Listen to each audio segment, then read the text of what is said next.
soundcomav.com. We want to welcome in Mike Detillier, WWL Radio TV New Orleans. He joins us on the Farm Bureau Insurance guest line. Mike D., how far away are we from the Manning Passing Academy? A couple weeks.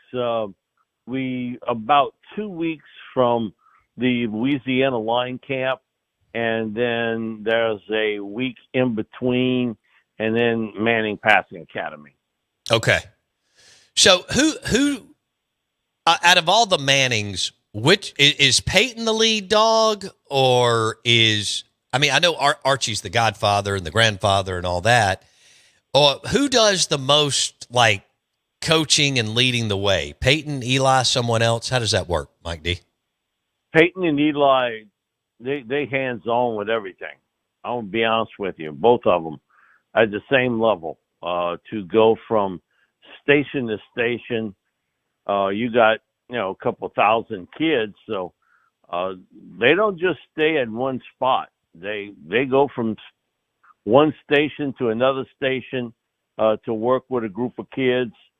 And, a lot of times, too, when they're there, they're working with the counselor, the starting college quarterback. They're working with them also. So it's hands-on with both Peyton and Eli becoming the lead dogs for both of it.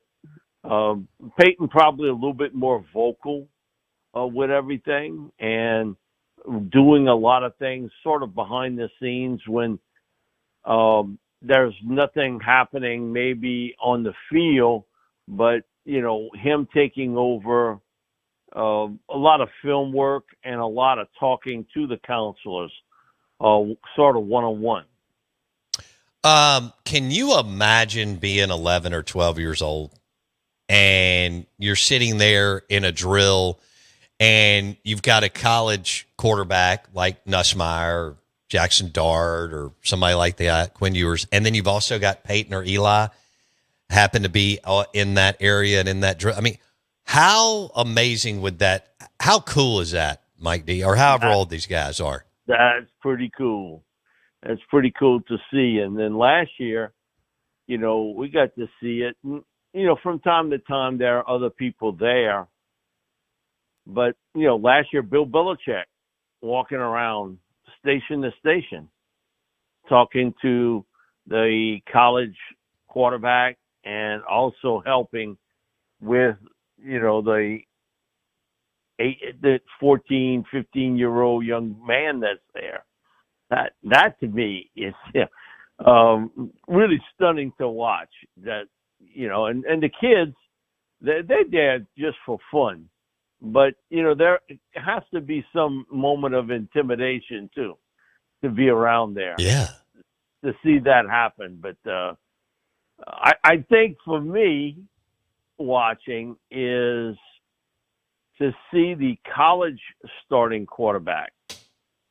I think he's a little bit more under the gun because he sort of senses, okay, one of the Mannings are there or Belichick is there watching him. We saw last year quite a bit with Jalen Milroe. And I'd always go walk because Milroe sort of was in one area quite a bit. And so I would go there in the morning because that's where he was. And he would always throw. And, he always had either Peyton or Eli go check on him, and they're working with him. Archie was always there, he talking to him. And every morning, Belichick. Wow. Every morning, Belichick was there. I'd stand by the gate, and a couple times, I think it was finally the Saturday, he was like, man, we got to stop meeting like this, because I was right by the door, the little gate to get in. And so he was there with Matt Patricia. Mm-hmm. Yeah. Former. He was there with Matt Patricia. So, yeah, it was. It's really something to see how this sort of little sleepy town in Louisiana has become the mecca for off-season workouts. When you think they had over 700 offensive defensive linemen for Louisiana Line Camp with Pete Jenkins. Unreal. And they had 13 NFL coaches there, along with Kevin Mawai, the Pro Football Hall of Famer, and Henry Thomas. He one of the all-time great defensive linemen at LSU. Working with all these young kids, and then 1 week passes, and you got the Manning Passing Academy, where you have 45 starting quarterbacks in college football, there to sort of mentor and be the counselors.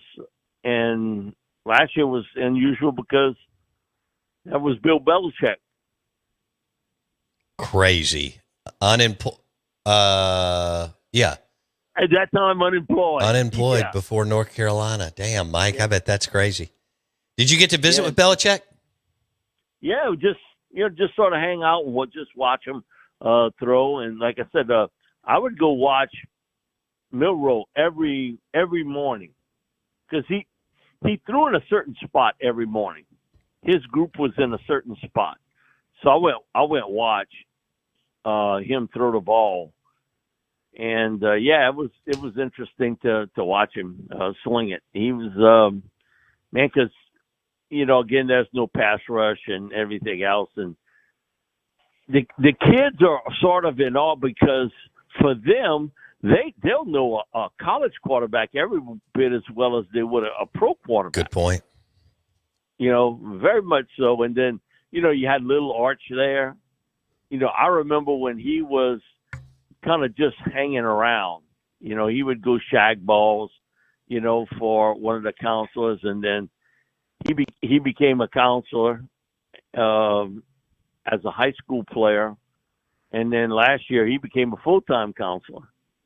And he just sort of walked in because we have a little media session every Friday of the Manning camp for about an hour. He just sort of walked in, go sit down, and you get to go talk to him.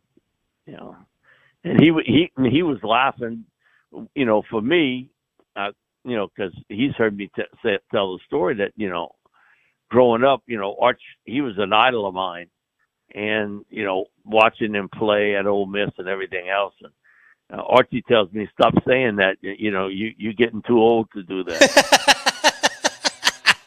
That's so good. Said, Mike, that hair is way too white for you to be saying. No, come on.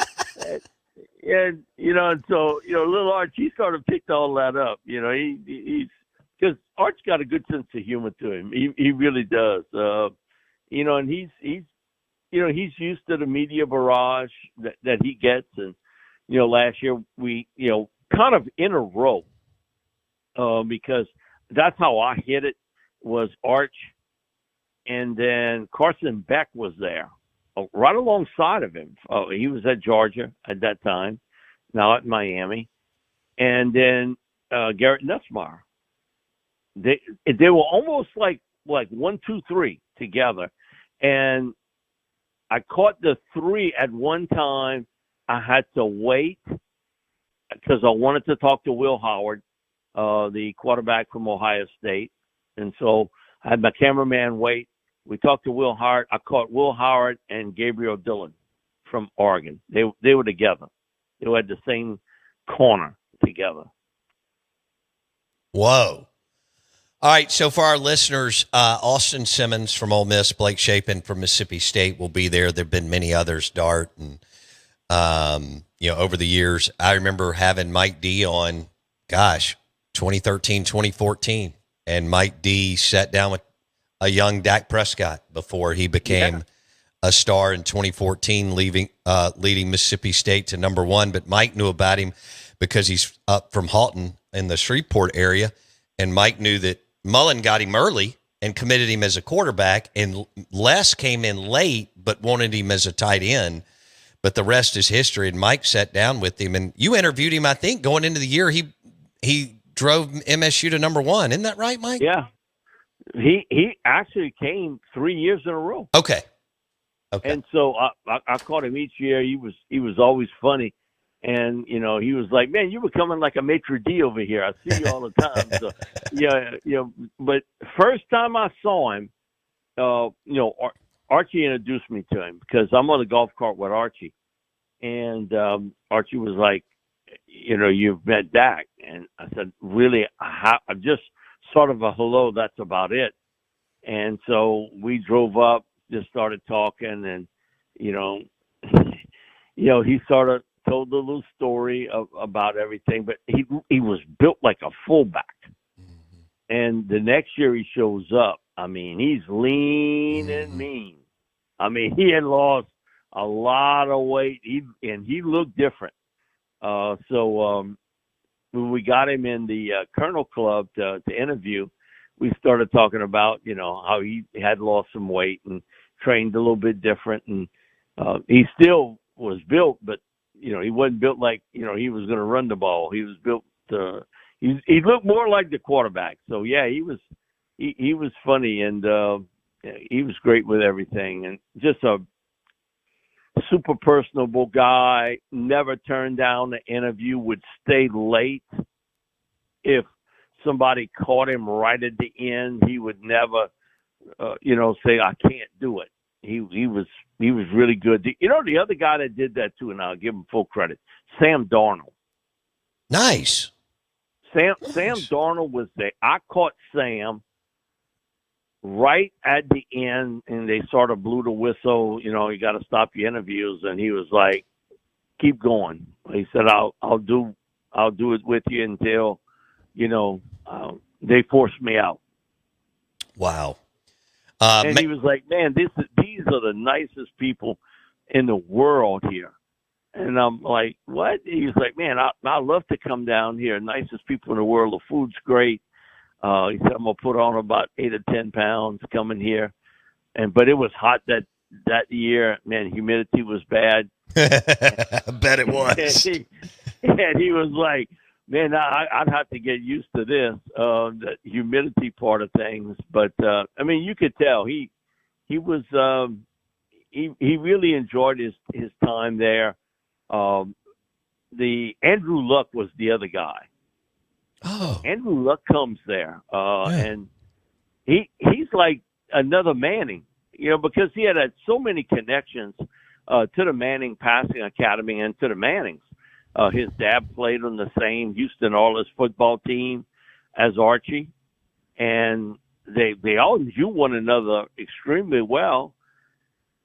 And he is standing by himself for a while. He stands up because not a lot of people will go and interview him. So by the time I walk in, I grab my cameraman, I see him stand up, and there are people getting interviews around him, and I told him, no, that's the guy. My cameraman looks at me and said, "Are you sure?"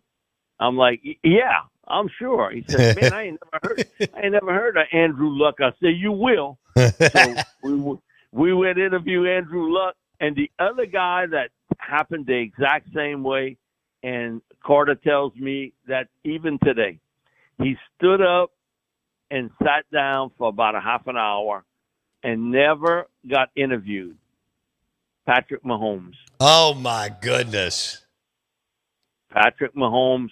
LSU had just tattooed Texas Tech in a bowl game, and he was sort of just sitting there kind of antsy, looking at his cell phone. And I told my cameraman, I said, "Carter, after we finish this interview, we're going to get Patrick Mahomes." And he looked at me with his crazy look. Man, he said, "That's the guy LSU beat the crap out of?" I'm like, "Yeah." He said, "He's that good?" I said, "Yeah, I think he's that good." We walked up to him, and he was, he had that little kind of squeaky voice. And I was like, "You have a minute for an interview?" "Oh, yes, sir. Yes, sir." Sat right back down, and we started talking. And I think he told me the next day he gave one more interview. Wow. Think about that today.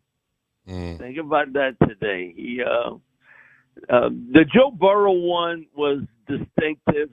because Joe walks in. He has no idea where he's got to sit. And he's walking around, and, okay, this is my chance here. Because I know they got a ton of people looking to interview Joe. And he's walking, and he's looking because their names are on the wall. And I told Carter, hey, I said, set up the interview. Get your camera ready. And he's like, what you going to do? Because he's always was kind of scared going there with me. Thought I'd get him in trouble. And I told him, any trouble I get him in, I can get him out. So I told him, I said, Joe. And he looked this way. He said, boss, where I got to sit? I said, right here. And I was actually sitting in the seat Joe was supposed to sit in. But he was sort of coming in a little bit late. And I grabbed him, and we sat down. And as soon as he sat down, he said, I'm ready. And I was able to catch him. First interview. And that's the first time he made that comment, we're going to average over 40 points a game this year. And I told him, what basketball game's breaking out? I love it. And he kind of gave me half a smirk like he normally would. And he was like, no, I'm not kidding you. I'm not kidding you. He's like, no, boss, I'm telling you. We're going to average over 40 points a game with the offense we got put together and that sort of thing. And best trio in the history of college football. Burrow, Chase, and Jefferson. I just, so good grief. The Sunday, I'm hanging out with his dad, me and Mr. Jimmy, and he walks off the field for the final practice, and he tells me, I'm the best guy out there. But you got to know Joe. He meant it. It's not that he was arrogant, but he had that kind of role of confidence about him that no matter what, he was going to be the guy. And he sort of took over. I mean, when he walked in that huddle, them kids, they weren't cutting up no more. I mean, he walked in, he was the man. And this is before that season. But he sort of took over. And the other guy I saw do a similar deal with Jaden Daniels. Jaden got inundated the year he comes to Manning, right before the big season that he pieced together and wins the Heisman Trophy. And I walked up to him, and I'm like, hey, I need to grab an interview. And he was like, he said, Coach, I'll give you an interview. I said, okay, just don't leave now. So I go interview Joe Milton. He's at Tennessee at the time. And Joe cut up the entire time. Joe did an interview with sunglasses on. I mean, he's telling me, no, I didn't. I said, how it is to lose, 3 receivers to the NFL. Man, we ain't lost no receivers to the NFL. Joe was messing with me. And he messed with me the entire interview because he knew that, my mind was more settled on what was happening to Jaden. And, so Joe was quite the character that day. And he did tell me, hey, tonight I'm going to put on a show for you. I was like, okay, cool. And he did.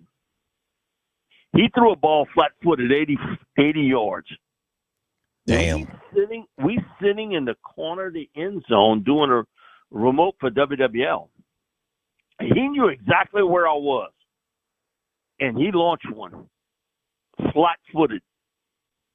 And the ball bounced, and it literally bounced to the table where we're at. We were at the end of the end zone situation, where the end zone was. We were at the end, and he flipped one that far. The only guy I've ever seen throw a ball like that was Jamarcus? Oh. No, Jamarcus would throw it if he had to, because, man, Jamarcus, he could do anything when he wanted to. Anthony Richardson did it at Florida the year before. But the guy there that I've never seen a guy with velocity on a football like he could throw it was Josh Allen. Oh, wow. Yeah. We sitting in a golf cart. It was me, Archie, and Little Arch.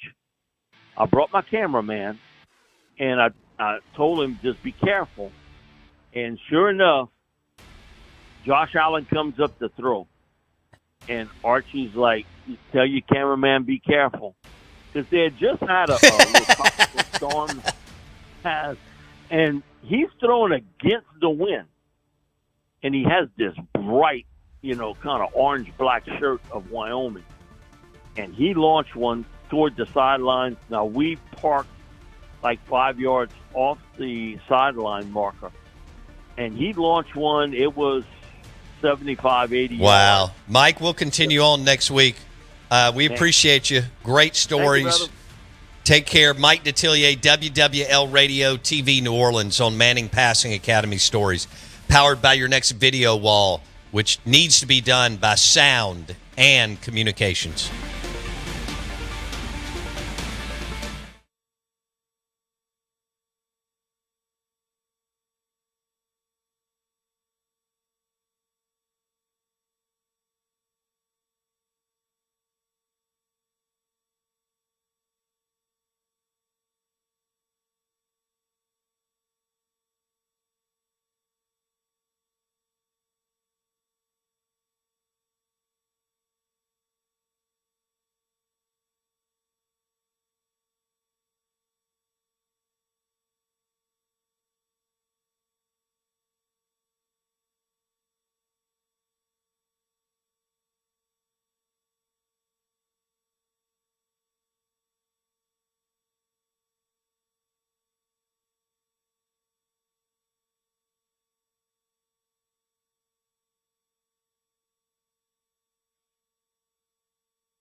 say, kids, what time is it? It's 9 a.m., and this ain't no K show. It's the Out of Bounds Show with Bo Bounds. All aboard! As Mississippi's #1 morning show rolls on the Zone 105.9 and online at thezone1059.com. Oh, man. Good morning. Welcome in.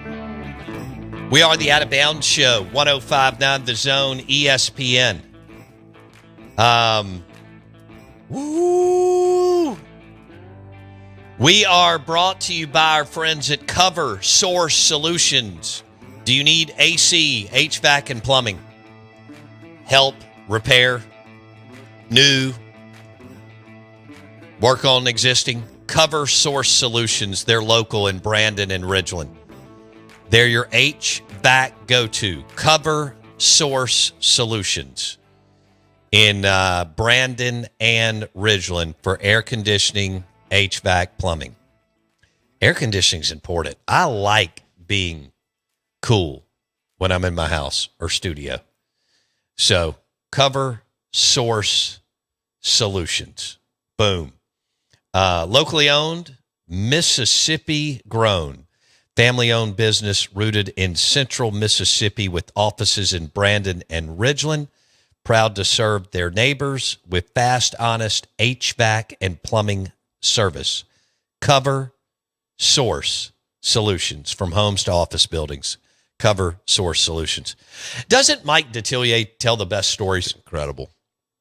I don't know if it's his voice. I mean, it's definitely a culmination of a few things here. It's his voice and the knowledge, obviously. Yeah. But that twang, man, it's just, it helps. It does.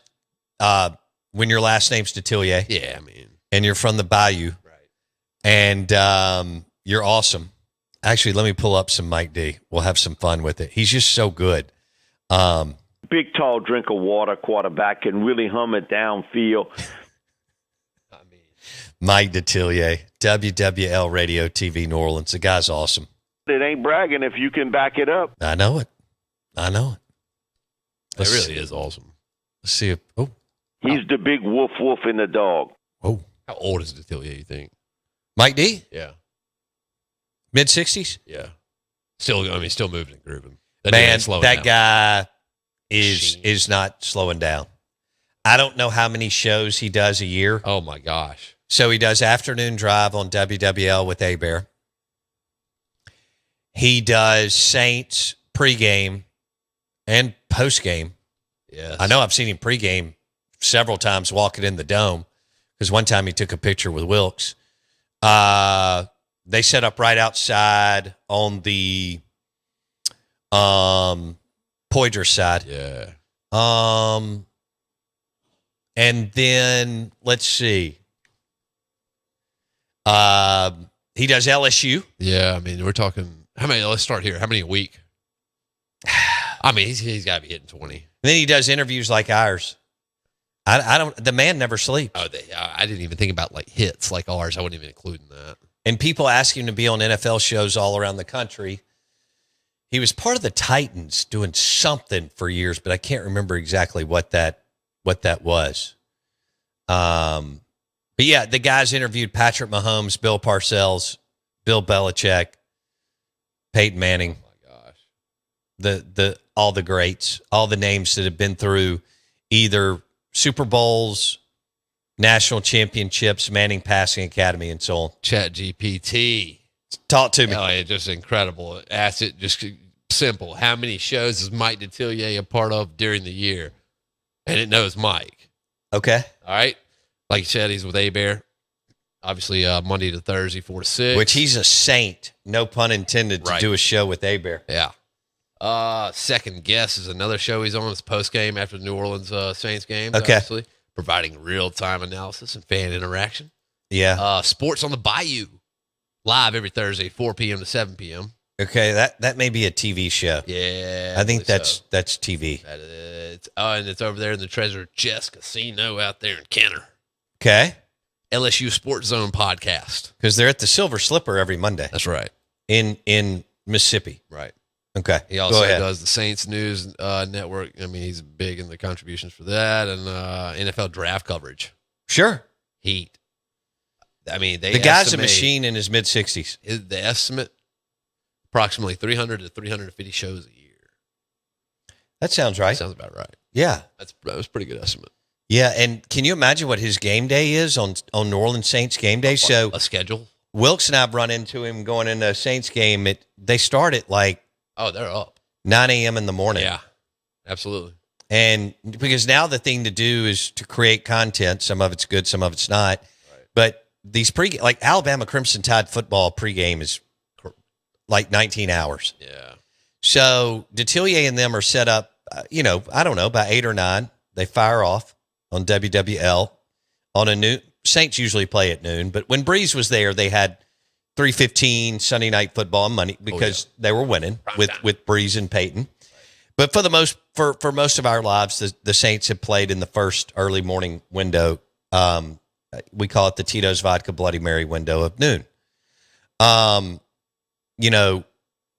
and I had field passes this past year, and so we were one of the first ones in the dome. That place is freezing. Oh, it's so cold in the morning early, before you get 65,000 people and everybody's blood temp and so on and breathing on each other and firing up all the concession stands and the nachos and the hot dogs and the burgers and the jambalaya and everything that you can get in the Superdome. We were lucky that we got some field passes, so we got there early, and you walk in, you can hang meat in there. I swear. It's kind of like when Mississippi State played La Lafayette there for an 11 a.m. kick when Joe Moorhead was there. And we walked in the dome, and my first thought was, oh, blank. Because I knew the girls were going to be cold. And Wendy and Ella Hall were cold. Yeah, and there wasn't anybody man. You're not going to fill up a ULL Mississippi State game, MSU Tulane, Ole Miss Tulane game. There's going to be 20,000 people there, mostly Mississippi State or Ole Miss. Right. And that booger gets cold. Man, it is freezing. I bring a jacket every Saints game. Yeah, I had a pullover. Wilkes is younger. He went with the T-shirt. But blood's pumping. And we were able to get into that VIP underneath the stadium. I love it. It's the best. It's beautiful. It's so dope. It's beautiful. Hey, I've been in some cool spots. That one's nice. That's one of the ones you act like you know what you're doing. You'll be all right. I can't believe what they serve food wise in that under this where you walk out in the tunnel on the field level. Yeah. In the VIP. It's nuts. I cannot believe full breakfast. Then they flip it into lunch. They're making stuff there. Yes, on They've site. got cast iron skillets and stuff where they're making all kinds of different things. It's really nice. Full bar. Of course, we're in New Orleans. Right. Of course. Yeah. I mean, if they get up in the morning, you're gonna have right. Oh, if you're not a full bar, what are you in New Orleans? Yeah, obsolete. Right. Yeah. You're not open. Nah. Yeah. I meant to ask Mike D about Fiorella's. That's where Joseph Stodgel and I ate when I went down to Hogs for the Cause. It's on the UNO lakefront. It says where good food is our family tradition. It is a total joint. It looks like it's going to fall apart. Fall over. And it was one of the best shrimp po' boys I've ever had. And the muffaletta was insane. Been there forever. It had a picture of the 1970, Archie was in it. I think it was 1972 Saints or something like that. 3 Saints. And it wasn't many of them. And they were on Tulane's field. I think this is right before the dome, right, was built. And they played on Tulane's field somewhere in New Orleans. God knows where that was. Looked like a cow pasture. But anyway, Josh Raggio coming up next. We're going to have a big party at Raggio Mercantile Shop in Madison. Today from 5 to 7. Raggio Mercantile Shop in Madison. Elijah Craig bourbon tasting. And 5 to 7. If you want to get there at 4, that's fine. 4:30. But 5 to 7, Elijah Craig bourbon tasting and some ice cold Michelob Ultras, and you can see everything that Raggio Mercantile Shop has for the summer and for Father's Day. That's Raggio Mercantile Shop in Madison. We'll have Josh on coming up next, and then Mandy will join us in studio from Grit Training Facility in Flowood. Excited about that too?